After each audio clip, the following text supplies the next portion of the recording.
أعوذ بالله من الشيطان الرجيم بسم الله الرحمن الرحيم الحمد لله والصلاة والسلام على رسول الله وعلى آله وصحبه ومن والاه أما بعد Savaşlar biz kitabımızdaki ikinci babı ilmul bayanğa kelgen tok.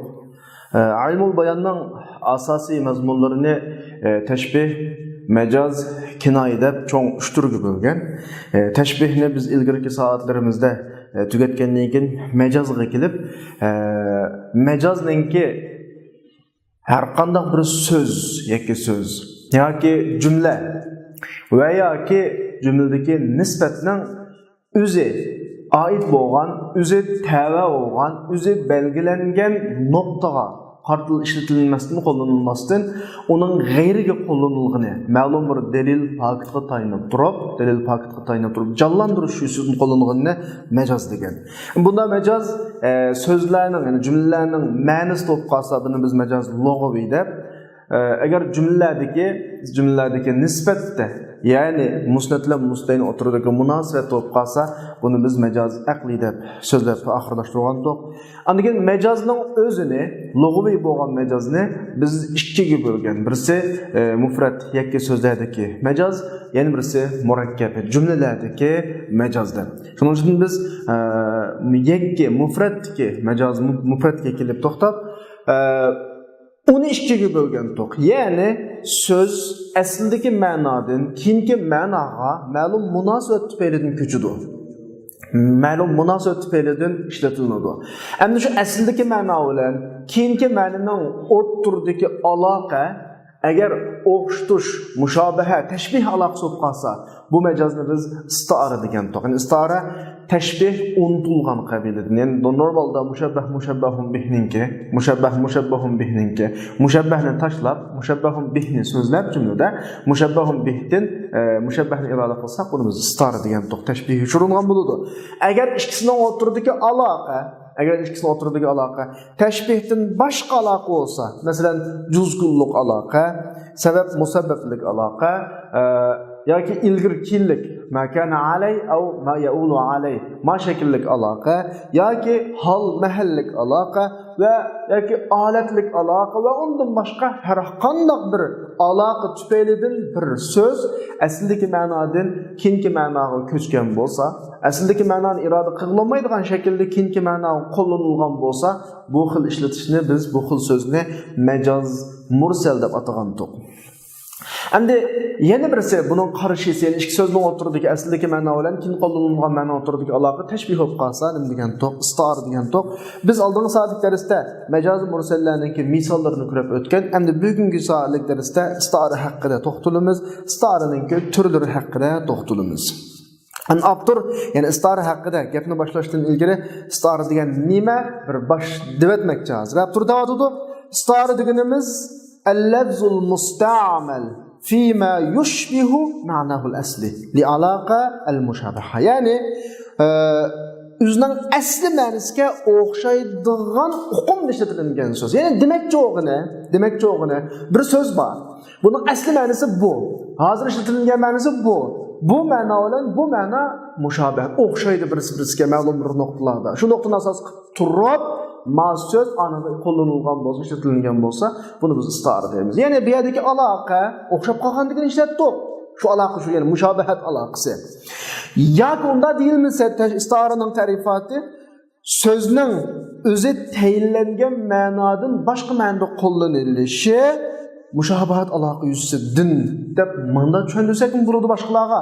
Yoki unda ta'rifot qilmasak, bu degan aloqasi mushobahat bo'lgan majaz aqlidir. Majaz aqliligini shu deb manda ta'rifot qilsaqmi bo'ladi bu yerda. Yoki u tashbih baligh bo'lib, tashbih baligh degan biz ilgari soat so'zlab o'tgandek mushabbah tarafi tashlangan, odat tashbih tashlangan, mushabbah va inshabah tashlangan shunami? Ya'ni tashbih baligh bo'lib, uning ikki tarafining birisi tashlangan, mahzub dalolat qiladigan dalil faktlar birga. Va degandek bir ta'rifotlar bilan ta'rif qilsa bo'ladi, ammo bizga nisbatan, biz o'quvchilarga nisbatan yuqori ta'rifotni oladigan o'rtaq nuqtamiz bir so'z bor. Bu so'zning qo'llanish doirasida aslidagi ma'nosi kimki hozir qo'llanmoqchi bo'lgan ma'noga o'xshaydi. İkisi o'rtada bir o'xshash taraf bor, ma'lum bir hukmlarda. Shu o'xshashlik nuqtasini chiqish qilib turib, biz ma so'zni ma ma'nodan yangi ma'noga ko'chgan bo'lsak, söz ma yangi ma'noda majoz bo'ladi. Aslidagi ma'noda haqiqat bo'ladi. Bu ikisini o'rtadagi aloqa nima bo'ladi? Mushabahat aloqasi bo'ladi. Ammo bir narsani eskartib qo'yay, mayli majoz mursal bo'lsin, mayli istiara olsun, her qandaq majozda çoğun delil buludu. Yani sözün aslidagi ma'nosining bu ekanligi ve bu ma'noning ko'chma ma'nosi ekanligi, aslidagi ma'nosini mush jumlada iroda qilib bo'lmaydiganligi bir delil kerak. Shuni olib turadi. Va la yaqumu majazun illa bila qarina. Yani majaz qarinasiz shakllanmaydi. Majaz qarinasiz shakllanmaydi. Tamam. Demek ki biz bugünkü derste deydiğimiz aşı mecazının iki türünün birisi. Biz aldığımız sağlık derste mecazın burasını sözlügen tok oturduk alaka, müşabihetin başka alaka, ilgili kimenle, kinki menle oturduk alaka. Bugünkü sağlık dersimizde biz istara hakkında toxtalımız oturduk alaka. Yani ilgili kimenle olan, kinki menle oturduk alaka müşabihet olurdu. Yani biz hazır sözünü kullanılan mana, ilgiri qo'llanilgan ma'noga o'xshaydigan bir taraf bor. Shu o'xshashlikni asos qilib turib, andagi ma'no so'zni aslidagi ma'no bilan ma'noga qanday qilamiz, yo'tkab kuch ishlatamiz. Buni biz istiara deymiz. Endi biz darsning ichiga kirishdan ilgari mush istiaralarni bir tafsili bilib olaylik. Istiaralar cho'ng jihatdan istiara tasrihiyya yoki tahqiqiyya deb atsanglar bo'ladi. Yoki istiara bil kinoyya, yani taxiliyya degandek nechaga bo'linadi? Ikkiga bo'linadi. Yani son cihetin hem de istara tasrihiyye ve istara bilginayye. İkiga bo'linadi. Yoki istara tahqiqiyye yoki istara taxiliyye deb bunda. Tasrihiyye bilan tahqiqiyye ikkisi bir gap. Istara bilginayye bilan istara taxiliyye bir gap. Yani demek çoğunu bunun da teşbih istaranın teşbih kısmı haqiqiy uçuq ro'shan shaklda qo'llaniladigan degandek uqum. Istara bilginayye degani yushurun yani. Xiyali, fantazilik şekildeki bir istara demekçi. Bunun ilmi şekildeki tarifatını sel turup görümüz. Hazır demekçi oğlum. İstarını aval biz. İstara tesrihiyye bir ismi. İstara bilkinayla işki bilimiz. Ya ki istara tahqiqiyye, istara nimo taxiliyye deb işki bilimiz. Demek avval istara tesrihiyye, istara bilkinayla işki bilimiz. Ondan keyin istaranın her xil itibarı olan istara vifaqiyye aynadiyye, istara tahakkumiyye temlihiyye, istara xariciyye dahiliyye, istara ammiye xasiyye, istara aqliye hissiye yoki muxtalifa. Shunami? Istara asliye tabiiyye, istara nimo mutlaq yoki murashshah au mujarrad degandek bir necha turlari bor. Bu faqat istaradagi o'xshatishlarning u nuqtasi, bu nuqtasi, mushabbahning muloyimi so'zlangan, mushabbahun bihning muloyimi so'zlangan yoki buningdagi vajh shabah ikki tarafninki xarakterining ichiga kiradi yoki kirmaydi yoki bu yerdagi ikki taraf bir-biridan normal bir kelaydi. Shu nuqtalarni asos qilib bo'lingan narsa, ammo o'quvchimizga tavsiya qilganimiz istaraning eng muhim bo'lgani istara tasrihiyya bilan istara bilginayya. Bu iki nokta. Qağın hemmisi normalda anlap, düşünürüp, ütketsek bulduğun noktalar olsa ama en mühim nokta istara tasrihiyye, yani tahqiqiyye bilen istara bilginayya oldu. Biz çok cihetinde iki bilgilerimizde. Şunu Abdur'da vardı. Vel ista'aratu qad tuqayyadu bit tahqiqiyye diyen istara bazıda tahqiqiyye bilen qeydlenidi degeni istara tahqiqiyye deb işiltimiz. Yani tahqiqiyye de bir türü var demekçi. Endi muşu qayd bilan taxiliyyadan, makniyyadan farqlanadi degani yana bir tur. Biz hozir ikkiga bo'ldik ya, tasrihiyya, tahqiqiyya bu biri. Bilginayya, yani makniyya degani shu yoki tahliliyya, o yana bir tur. Demak, ma'nolar ikkisi ikkiga ayriladi. Tasrihiyya bilan tahqiqiyya ikkisi bir uqum, taxiliyya bilan makniyya ikkisi bir uqum, bir tarafdagi uqum yani. Ayriladi, farqlanadi. Ve innema tuqayyadu tahqiqiyya. Bu yerda tahqiqiyya deb qaydlanib, mana shaklda ism qo'yilib turga ayrilishining sababi uning ma'nosining hissan va aqlan reallikka chiqib, li tahaqquq yoki li tuhaqqaqa ma'naha degani uning ma'nosining amaliyotga ro'yobga erishish uchun degani. Yoki li tahaqquqi ma'nahu uning normal ma'nosi normalda amaliy o'tirib chiqadigan bir narsa bo'lganlik. Mana bir nuqtaga qilgan amaliy o'tirib chiqadi. Ya hissan o'tirib chiqadi. Biz hissan uning ekanligini tushundik o'z darslarimizda. Yoki aqlan o'tirib chiqadi. Ya hissan degani sizim, aqlan degani uqum. ya o'ylab, uqib, bilib, tushunib buningdagi uqumni ma'nosini bilamiz yoki sezib turib qana qilamiz bilamiz. Sezim degani ko'rash, anglash, ko'rash, tutish, degandek turlar.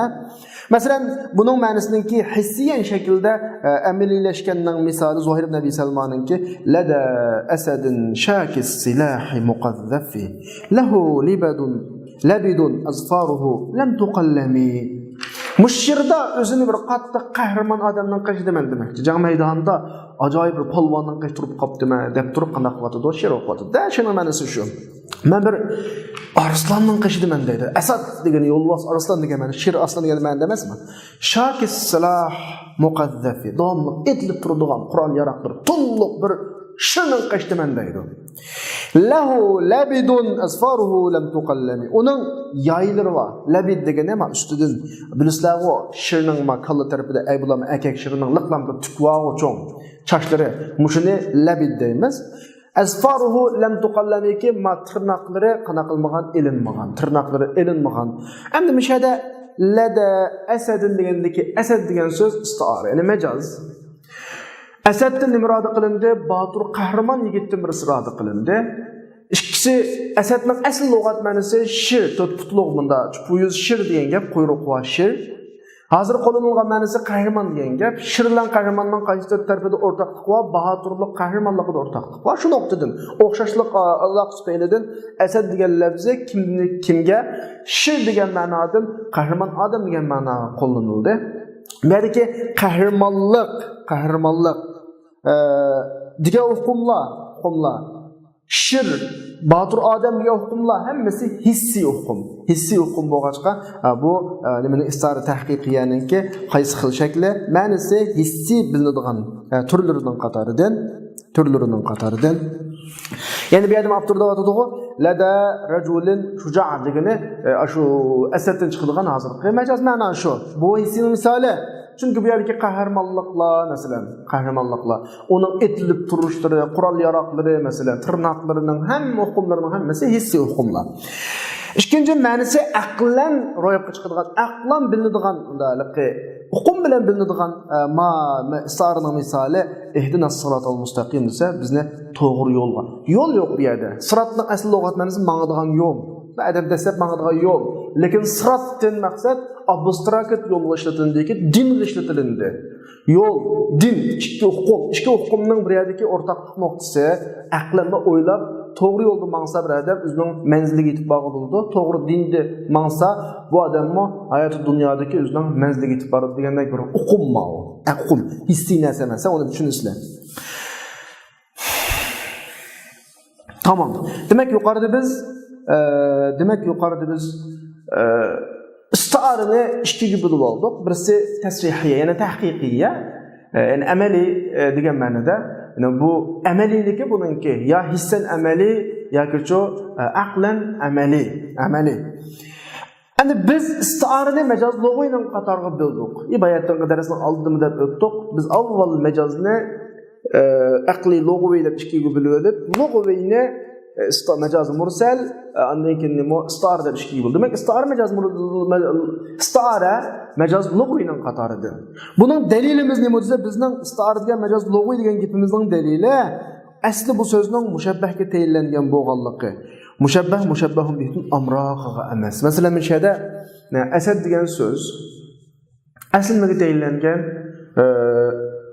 Mushabbahga tayinlangan istiaraning mushabbahga mavdu tayinlanganligi va laysa lil 'am min al mushabbah wal mushabbah bihi. Asad degan so'z normalda istiara bir hukmga tayinlangan aslida, ya'ni shir degan ma'noga tayinlangan, kim u yana bir ma'noga ishlatilindiki rajul shujaqa ishlatilindi. Diqqat qilsanglar, bu yerdagi butun bo'layotgan o'zgarishlar so'zning ma'nosidagi, lug'at ma'nosidagi o'zgarishlar. Aslida ma'viddi, hozir ma'noning ishlatilindi. So'zdagi bo'layotgan istiaralarga chiqqan, shunga buni biz nima deymiz? Majaz lug'aviy deymiz. Endi ba'zilar dilinde istiara degan o majaz lug'aviy emas, majaz nima? Aqliy. Majaz aqliy deganimiz biz bilamiz odatda majazlik nimada emas, sözünün lug'at ma'nosida emas, balki isnotda bo'ladi deb tushungan emasmidi kitobning boshida. Istara majaz aqli. Buni deganlik tasarruf buningda amr aqlida bo'ladi, lug'oyda emas deb ismini lug'oy qo'yadigan ma'lumotlar. Lug'atda bo'lmaydi, bu yerdagi o'zgarish u bo'shlar biz o'ylanish orqali ha bu mandaq tema shir degan batur tema odamga batur bo'lgan asatni shir ishlatmaydi. Mavla aql orqali bo'ladigan ish davotudi ba'zilar. لأنها لما لم تطلق على المشبه çünkü o müşebbehge işletilişi şu ısrarı sözününki esetninki rajulur şucaqı işletilişi fakat onun müşebbehun bihinin cinsel girişini dava qılgan gün kallımızda bizning elimizde ma adamı qahramanlıqdan şir bu adam deb bo'lgandan keyin anlam bo'lgan bu shirlab bo'lgan deganda bu yerdagi asad ras shir bu deyapti. Bu adamning bizning davoyimiz, bu adamdagi qahramonlik davosi shunchalik darajaga berib ketdiki, men zodi mush jangda qishimda turayotgani, raslam shir bu, raslam arslan bu. Andaganda mening uning qishda turishim, jangda u yerga etilishi, bizning birga jang qilishimizning hammasi uningga aqlan isnot qilinganki, isnotda bo'ladi majoz. Bu odam haqiqiy shir bu degan mubolag'at asos qilib turib aqliy majoz davosi. Diqqat qiling, mana yerda lug'at o'z ma'nosida ishlatiladigan da'votidir. Chunki bularning kallasida mushabbahun bihtin deb qamir da'vo va mubolag'a va ya'ni bu odam adam emasmi odamchi? Bu odam degan shir bu odam degan. Bu odam adam bunda olmaydi. Adam degan bunda qahramon bo'lmaydi. Bu degan shir bu deb turib shirga aylantirib buni. Anki uning men bilan mang'ini, tug'ini, men uning qashi tug'inim, janglarda birligimizning hammasidagi pillarni uningga majazan isnot qilib, isnotga majaz bo'ladi bu, ya'ni majaz aqli bo'ladi, lug'viy emas deb bunday yakunga keldi bular.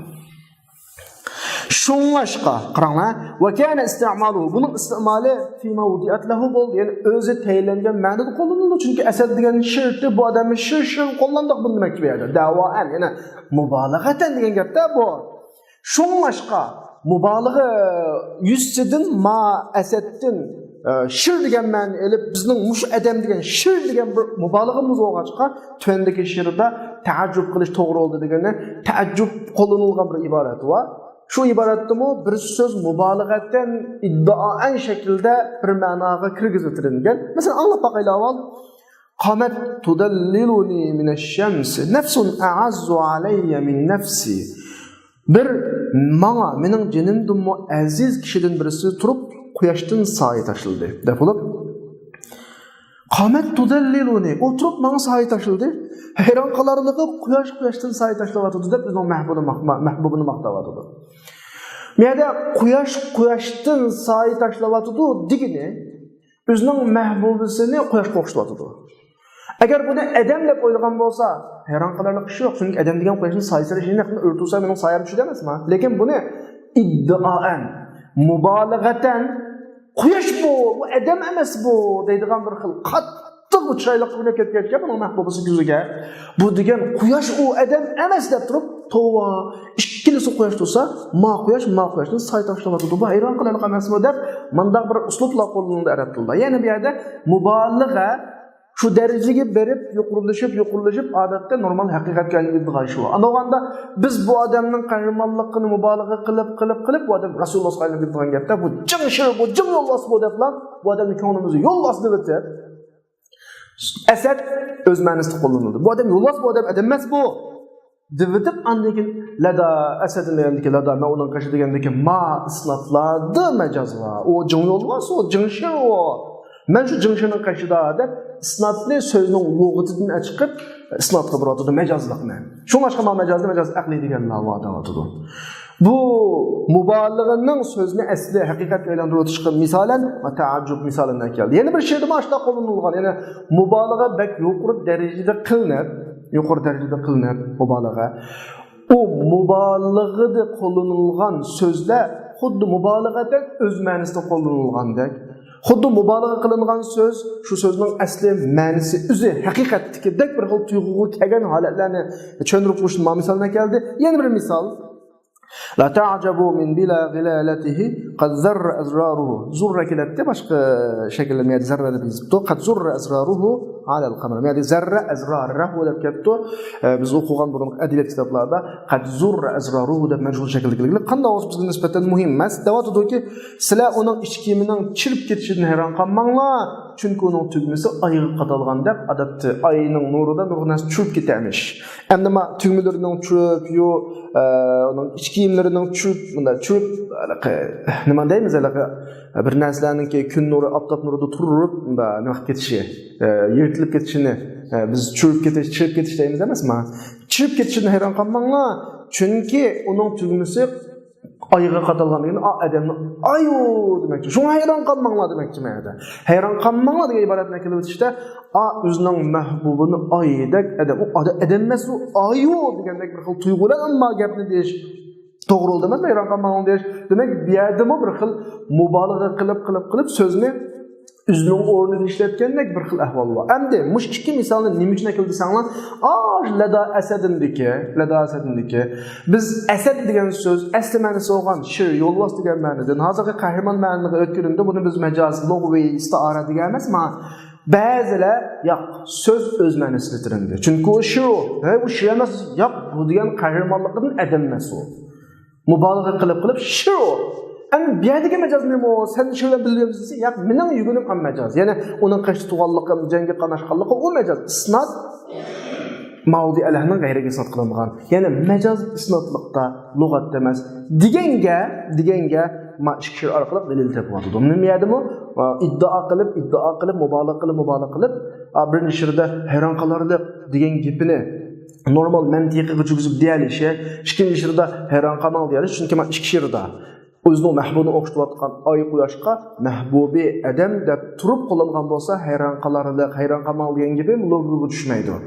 U zodi oy zodi quyosh u adam emas u degan vaqtda lekin hayron qolarlik, hayron qolmal degan gap logiga normal to'g'ri bo'ldi. Mushu she'r normal qabul qilindimi? Demak bu yerda mubolag'atan bir narsa dilitish to'g'ri ekan. Unda o'g'anda biz madamni zodi mubolag'atan she'r deyotsak, yo'lbos deyotsak bo'ladi.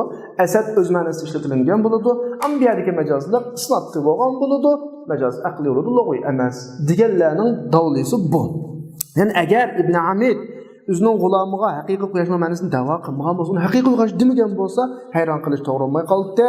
Agar Abu Hasan o'zining sohibini haqiqiy oy demagan bo'lsa, ta'ajjubdan cheklashning hech qanday bir hukm bo'lmay qoladi. Bu yerda hayron qolarlik degan Allohning jihatini qabul qilinadi. Hayron qolmagan qabul chunki aning iddaosi mubolag'ani, haqiqiy mubolag'ani shakllantirganda. Endi bu gap qanday qilindi? Rad qilindi. Buni kim rad qildi desa, istara majaz lug'viy deganlar rad qiladi bu gapni. Bularning rad qilish dalili bu. Bular buni o'zining fandagi bilan rad qilyapti. Mushabbahun bihni, mushabbahning ichiga qanaq ketdi, kirib ketdi. Yo'q, mushabbahun bihni ichiga kirib ketdi. Ya'ni u adam qattiq qahramonliqligidan iborat sal xatolik va o'xshaydi. Biduhul al-mushabbah fil mushabbah bihi juma. Mushabbahun bihning ichiga kirib ketganligini iboratda kamchilik bor ekan. Mushabbahun bihning ichiga kirib ketganligini da'vo qilish. Zodi bu odam degan qahramonligini bu degan yo'lvoz bu odam deyish uni mavdi alahning g'ayrida qo'llanganligini chiqartmaydi. Mayli qancha da'vo qilib ikki putliq odam u. Siz da'vo qilib 4 putliq quyruqqa tukuz qilmaysiz uni siz. Har qancha qilgan odam u. Asadning buning ishlatilganligi o'z ma'nosida g'ayrisinganligi. Bular o'z ma'nosida emas. Bu gapni isbotlamaysiz siz bu bir. Ammo ashirdagi voy hayron qolarlik, voy hayron qolmang deb hayron qilishni to'sash masalalari hammasini bu tashbihni unutgan asosidagi istiara qurg'onlik uchun degan. Bu yerdagi istiara tashbihni unutgan tashbih yo'q degandagi mubolag'a hukmi. Nimish qadsi mubolag'aning haqqida gapirdi. Bu mubolag'a u.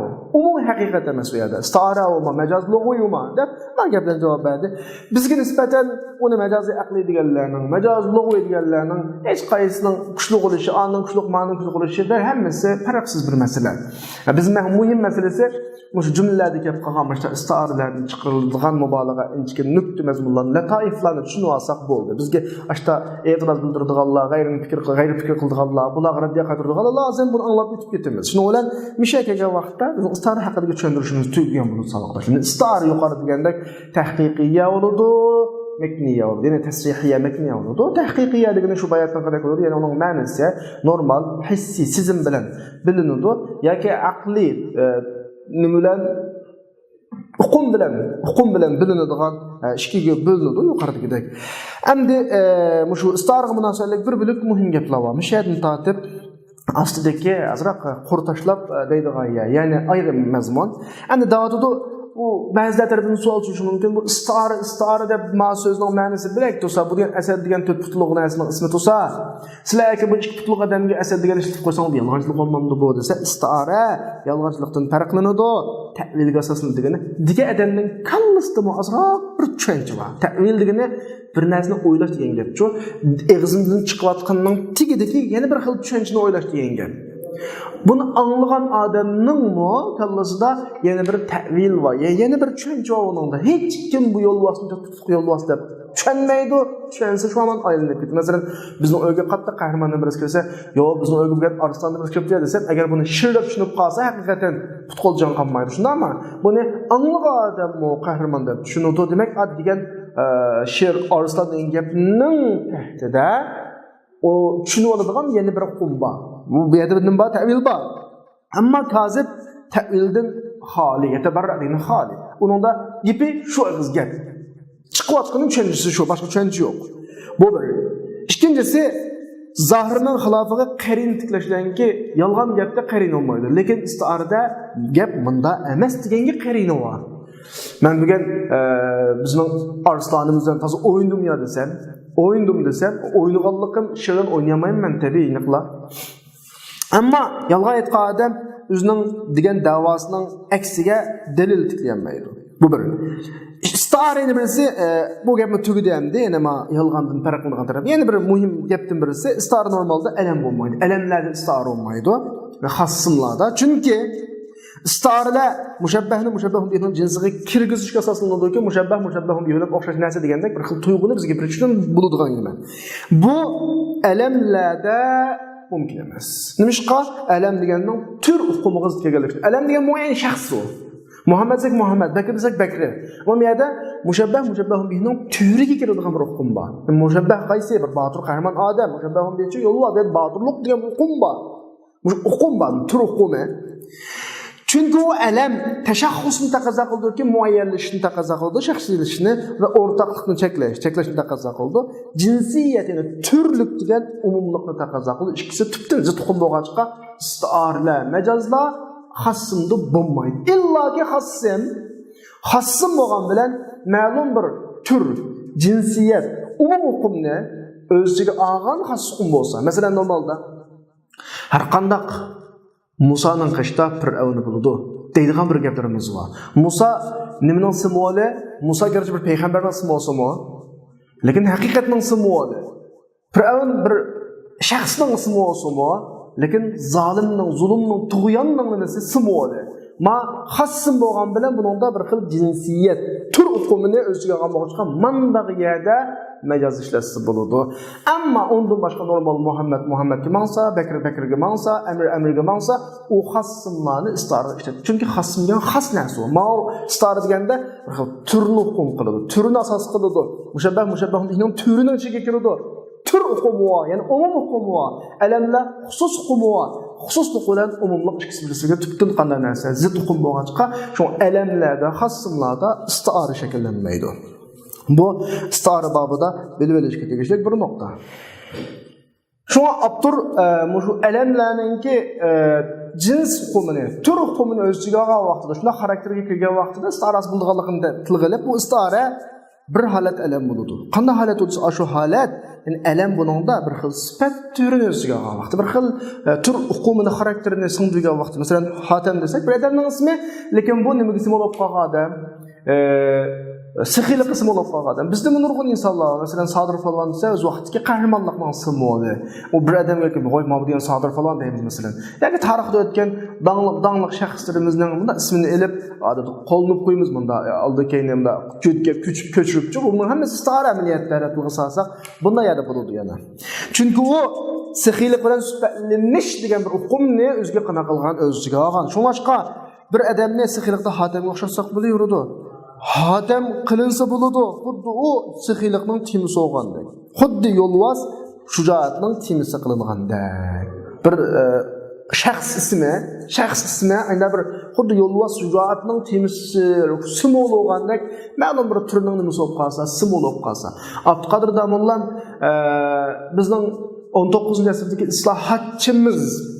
Anda şu vaqtdagi islahatның simvolu olğaçqa bugünkü zamanımızda islahatçılığın birini görsək, bu bizning Abdülqadir Damollan desək, bo'laverdi. Bu xassım bolğan bilan bir nimani o'zgarliqlik, bir simvollikni o'zgarliqda. Tamam, ondan keyin kelayli istiaraning qarinasi. Biz davomli ta'kidlab o'tamiz, majazning eng chong tayingan narsa qarina, dalil pakit. Delil pakit olmay qalsa majaz olmaydi u. Aslini, so'zning aslidagi ma'nosini qo'llansa bo'lmaydiganligini ifodalab turgan bir qarina ketadi-da. Shu qarina ya bir ish bo'ladi. Degani yakka so'z bo'ladi. Masalan, rayt asida yarim etsa, o'q etayotgan, men yo'lvasini yoki shirni ko'rdim desa, o'q etayotgan degan gapning o'zi buning asli shir ma'nosida emas ekanligini. Chunki shir azaldan har qanday bo'lmasa o'q atanmaydi. O'q etayotdi degan odamni ko'rsatdi. Odatda biz ayollarning jiddiy qattiq bisham, ta'tir xutularning tishi yo'lvas qo'shtimizda uyga kirib oshxonaga qarasam, bizning tishi yo'lvas tamoqat o'tiribdi, ostag'inib chiqdim degan misollarni keltirsak, masalanchi, shundaki tishi yo'lvas degani tamoq etyotdi degan gaplar, yo'lvasning asli yo'lvas emas, balki istoriy ekanligining nimasi dalili. Bu yakki dalil. Ba'zi bir ishdan ko'pchilik degani mana bir necha hukm bilan andan keyin majaz ekanligini huvoqli bo'ladi. Masalan, tuvandagi shirda fa in ta'aful adla wal imana fa inna fi aymanina nirana. Agar ular adli, iymonni nima ko'rsa, yomon ko'rsa, bizning qo'llarimizda qilich bor deydi. Niran deganda, asli niran o't degan gap. O'tni qilishga istiara oldi. Shuni qilishga tarjima qildik. Buning istiara ekanligiga bizning qo'limizda adli iymonni yomon ko'rsa, demak, islom chaqirig'iga unmasa degandak bir qancha gaplar bu yerda chiroyli gap unmasa, mushva degandek bir hukm bor ekan deganga qarang bo'ladi. Bu bir misol. Yoki ba'zi bog'langan multaima bunda bizga bog'langan hukmlar dalil bo'ladi. Buxtaraning so'zga o'xshash va sa'iqatun min naslihi tankafi biha ala rusul aqron 5 sahaib bilsa bir qism va rubbi ma'nosida bir qism o't chaqmoqlar borki, bu qilishning bizdan chaqnab turadigan bu qilishni yoki bu o'tni tamtanglarning beshiga 5 barmoq ib barudi deydi. Mishada 5 sahaib lug'at ma'nosi 5 bulut degan ma'noda 5 barmoqqa buni qana qildi, istara oldi. Buning dalili bu yerdagi 5 hamtanglarning 5i bulutning 5 qapoqi olmaydi. Shunami? Bize nasli degan tig biz degan ma'no. Undan chiqib turgan chaqmoq masalan, Mavlana hammasi birikkan jang maydonidagi qilichni tutgan degandek hukmlar birlashib turib, bu bulut degan tutilmagandan keyin bu nima ekan, bu qilich ekan degandek bir hukm dalil bo'ldi. Avtor buni tushuntirib davatdi. Yani şair bu yerda sahaibni anamul barmoqlarga ariyat elishni iroda qildi. Yani Memduhning qo'lining barmoqlariga. Nimaga asoslanib desa, odat mengatgan bir nimaga asoslanib, shu odatga asoslanib tafri'an ala majarat bihil odat degan odat joriy bo'layotgan sexini mol dengizga ba'zida o'xshatish, sexinini ba'zida yomg'irni ko'p yog'diradigan bulutga o'xshatish degandek bir necha bir sexiyadan ba'zida bulutga o'xshatadi, mol yomg'ir yog'diradigan, ba'zida dengizga o'xshatish. Shunga o'xshagan bir xil tashbihotlarni qo'llanib tilda emasmi? Balkim bizga qam kelmasligi mumkin, bash barmoqni bulutga o'xshatsa. Ammo biz Uyg'ur tilida, ammo ash arablarning odatida shunga qam kelishi mumkin edi. Chunki bir millatning so'zlash uslubi, tasavvur, tafakkur o'zguchiladi. O'zi uchun shu mumkin uni. Mehada shunga o'xshat oyat oldi. Andan keyin bu yerda yana sayiqani tilga oldi, chaqmoq o't debchi, naslihi dedi. Andan keyin bayon qildiki, shu o'tning qilishning bizdan chiqqanligini bizga tushuntirib qo'ydi, hisobda tushuntirib berdi. Andan keyin ala rusul aqron deb hamtanglarning boshlig'i dedi, 5 dedi. Ya'ni shu qo'lning barmoqlarining soni olgan 5 ni tilga oldi. Demak, mushlarning hammasi bulutlarni barmoqqa oriyat elishni iroda qilgan mazmun uchun qarina oldi. Demak, qarina bu yerda umumiy bir ko'rinish o. Yo'l qilib turgan, o qilishni o'ynab turgan, shunama 5 deblan, 5 barmoqdan, 5 bulutdan barmoq maqsadgan. O'quvchilarga bir gapni deb qo'y, bu qandoq bo'lib bulutni barmoqqa o'xshab qo'yamanglar, bizga to'g'ri kelmasligi mumkin. Bizga to'g'ri kelmasligi mumkin. Ammo ashularning urfisida normalda shu 5 bulutni barmoqqa ishlatib ko'ngan bir nima urfi bor. Nuqtada bo'layotgan gapda shuni olib turmayada ala majarat min al-aada mindak man alohida eskartib qo'yishning sababi 5 barmoq bilan bulutni o'xshashlik taraf yo'q. Siz biz o'ynasak topolmaymiz. Balkim shu jumlani degan shu yurt, shu millat Onu kabul qilishi mumkin. Xudolikka har millat har qanday huquqni bir narsalarga o'xshatadi. Masalan, biz qo'rqinchoqni to'q yurak desak, birisi maymun yurak, birisi to'shqa yurak degandek-ku. Masalan, bu bir millatning so'zlash uslubi. Tamam, shuni bilan biz ketdik. Istiara to'g'riliq azroq tushuntirishlarni berdik. Istiaraninki qarinlarini deb o'tdik. Endi istiaraning nimalarga keldik? Qismlariga keldik. Men bayat istiarani bir nechta qism bilib bergan emasman. Istiara xarijiyya, daxiliyya, ammiyya, xassiyya, vifaqiyya, aynadiyya degandek shu qismlarni so'zlab o'tamiz inshaalloh. Endi bu bak qiyin emas savoqdoshlar.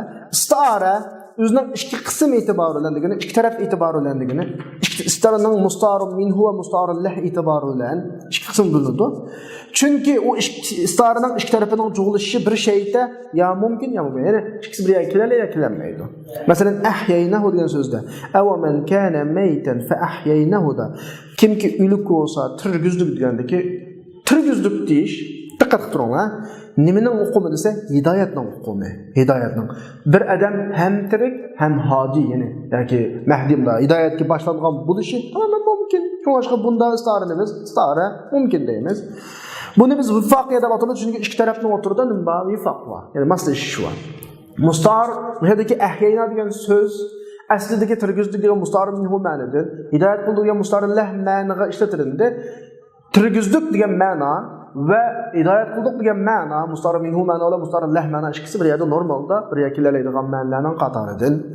Bu yoki mumtani degan ikkisi bir yerga kelmaydigan ma'nolarning qatoridan. Masalan, mush oyatning o'zidagina biz astonga misolga tushmasakmi, shu oyatning o'zidan bor. Va man kana maytan degan maytan o'lik bo'lgan ozg'un bo'lsa degan gap yana. Bir odamning ham o'lik bo'lib ozg'un bo'lishi mumkin emas. O'lik bir mustarı minhu ma'no. Azg'un degani mustarı lah ma'no. O'lik odamning azg'un bo'lishi mumkin emas-da. Bu mumtani. Abtur bir gapni keldimi, ya'ni anglab boqaylik. Ya'ni yo'q narsaning ismini mavjud narsaga olayat olganga o'xshash, uning behojat foydasi bo'lmaganligi, adam g'ina etgani foydasi bo'lmaganligi uchun, ya'ni uning manfaati yo'q bo'lganligi uchun, masalan, jin anqalgan bo'lmaydi. Bunda faqat foydasi yo'q odamni anqa deb qo'ysak, anqa dunyo yo'q qush emasmi? Shunga o'xshagan bir narsa deb qo'ysak ham deb shu odatda normalda o'xshab kelayotgan. Bir odam ugunib o'dak yo'qmi degandek bir gaplar bor, masalan bizning tilimizda. Shu yerda ashta bir ahvollar bo'ldi. Buning tipik misoli mayaga qaramasakmi, oldidagi maytandir.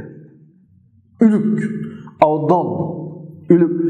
Azgın adam hiç qanday foyda qilolmaydi. Ülük hiç qanday foyda qilolmaydi. Mush nuqtadan balkim dalni maydga o'xshatib turib, mayd degan labzini ülük degan ma'noda dalashlatgan bo'lishi mumkin. Mushu gap shu yana. Ülük bilan dal ikkisi bir keladi. Chunki o'lgan odam azonmaydi. O azg'an narsa emas u. Ma'no mumkin emas. Ondan keyin yana istiaraning qatoridan istiara yana tahakkumiyya deb birga bo'linadi.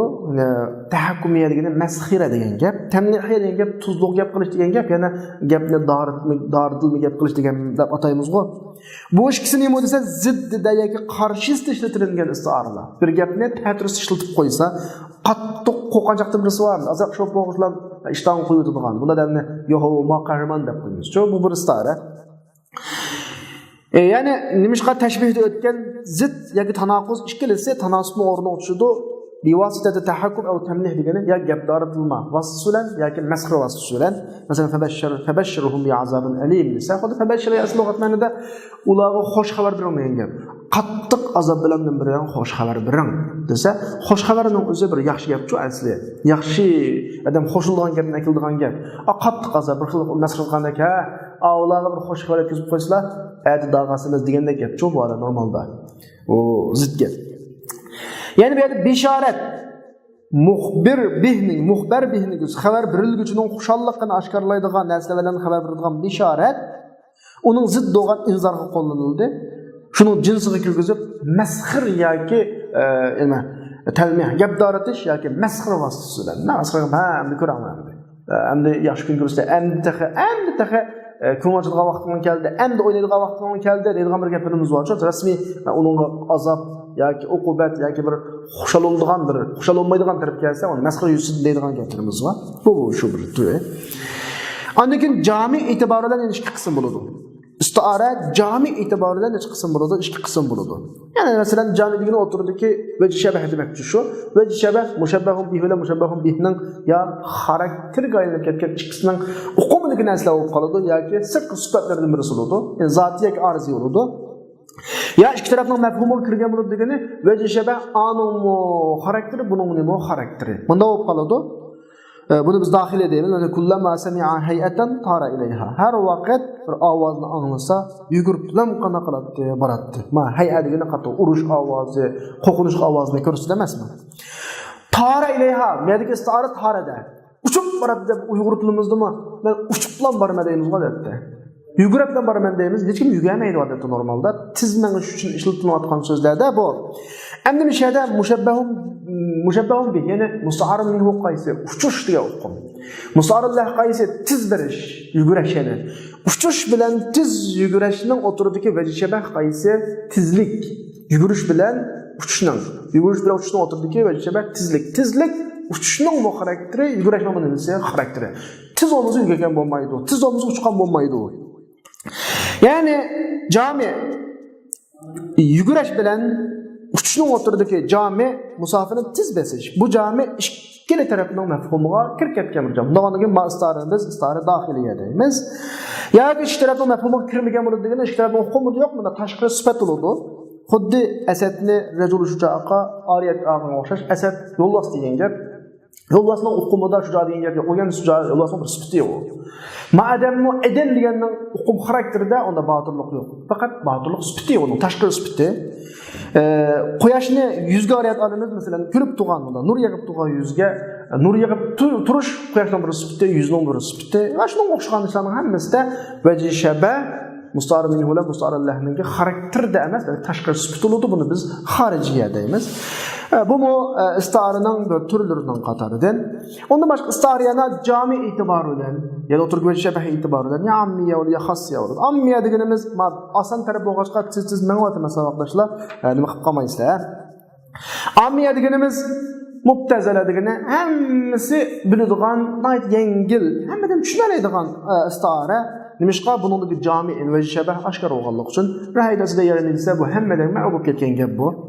Xassiye deganimiz bir yat bulup bunu fakat avam tabaqasının kütürülgen degani mana kasbiroq adamlar an tushunalaydi. G'arobatlik ba'zida ve şebehning o'zida buludu. Masalan tuvandagi shirida Yazid ibn Muslim Maslamaninki o'zining etini tasvirlagan bir shirisda va izahtaba qarbusahu bi'inanihi alaka shakima ila insiraf az-zairi. O atның yügününü igenin çoqalga tartib qo'ysa. Qarbuz degani hamma bilasizlar, at mingan vaqtda to'qiydigan ige var. Igening oldidan chiqib turadigan manda bir yog'och o'rni tutib turadigancho. Igening yuganini, aynan degani yugan degan ma'no yuganni kelib, shu igega bog'lab qo'ysa. Ehtaba asl lug'atdan ikki tarafdan tortib, yuga bog'lab qo'yish degancho, atning ikki tarafidan tortib. Alaka shakima ila insiraf az-zair. U at shu tumi yuganni yo'qlab ketgan odam ziyorat qiluvchi qaytgan qadar chaynab turdi deydi. Endi bu yerdagi istara ihtiba degan fe'lda. Endi ihtiba degan mana tarjima qilib sizlarga bayon etaman. Ammo asli lug'at ma'nosi ihtiba bir odamning putini oldiga elib, zo'ng o'tirib, ko'nglikni, kengri ko'nglikni tizdan oshirib, tizni ko'nglikning ichiga tiqib, ko'nglikni tiz tarafidan ikki tarafidan tortib, yo'ga o'ltirgan lug'at ma'nosi bu. Ihtibaninki. Mushuni atning yugini tortilgan yerga qana qildi ishlatdi. Endi bu ahvollarni balkim sizlar tushunmadingmi? Men agar izohlarni ko'rsam tushunmayman. Buni shu saroda o'tni gulxonni yaqib, putini oldiga chiqarib, ko'nglikni tizdan oshirib o'tirib, ko'nglikni tortib o'tirib baqa adam bilan atni minib turg'izib qo'ydigan shop qolsa yuganni ikki tarafidan atning egasining cho'quliga tingib qo'yib, bunda qon qaytib turg'izib qo'yib, ko'rib baqa adam bo'lsa matashbihni tushunmaydi. Ma'sarni tushunmaydi. Demak, mavlonda hammadan tushunadigan emas. Mushu ishni ko'p baqa adam tushunmaydi. Ya'ni shari bu o'rinda yuganning hay'atini, ya'ni egarining cho'qulidagi o'rnidagi hay'atni, yuganlikka tatib qo'ygan hay'atni kiyimninki zo'ng o'ltoq odamning tizidagi o'rnidagi hay'atiga, zo'ng o'ltoq odamning ko'ngliki ikki tarafidan tortilib, tizni ko'nglikni tiqib, o'tta asabni oldiga olib, bir xil hayat şeklinde muş hayatni hayatga o'xshatdi bu yerda asli. Endi istari sal g'arobat yatroq. Chunki bu sal shabah o'tirgan shabah sal yatroq. Chunki buni balkim sizlar tushunmadinglar, men tushunmayman buni. Men unda zo'n o'tirib bakmagandan keyin uzun ko'ngilga kiribdi masalan. Bu bir istardan turamdı bunu anlap koysak burada sana arkadaşlar. Yani bazı g'arobat avam bir tasarrufun fil ammiye degene şu avamdaki bir tasarruf ve şebehte mesela her kadar bir sebep tufayli g'arobat çizmiş mümkün. Yani g'arobat degene istarını tasraf çengil olduğun asan emas demekçi. Mesela ahazna bi etrafil ahadisi beynana. Biz gap aramızda paranglashib ketdik. Gapning taraflarini tutdik degan gap qattiq paranglashib ketdik. Tuguning ustida o'tirib paranglashib ketdik. Ve salat bi a'naqil matil abatı. Jilg'ila tuguning bu yo'llarini aqtirib ketdi. Bu tasvir nima desanglar? Tugu shunchalik jiqki, jilg'ini bir olgan. Biz o'tirib gapga tushib ketaylik. Tuguning shunchalik jilg'ini butunlay egallab, mangan holatda bir xil sal kelib bütün jilg'ida eqib ketgan bir holat tasvir. Bu holat shunchalik bo'lib ketdiki, tugi mangmaqliq jilg'i tugini aqtirib ketayotganlik bir hayot shakllanganligida bo'ladi. Bu yerdagi istara salatda. Salat asli aqtirgan ma'noda. Asli jilg'i o tugini qanday qilmaydi? Aqtirmaydi.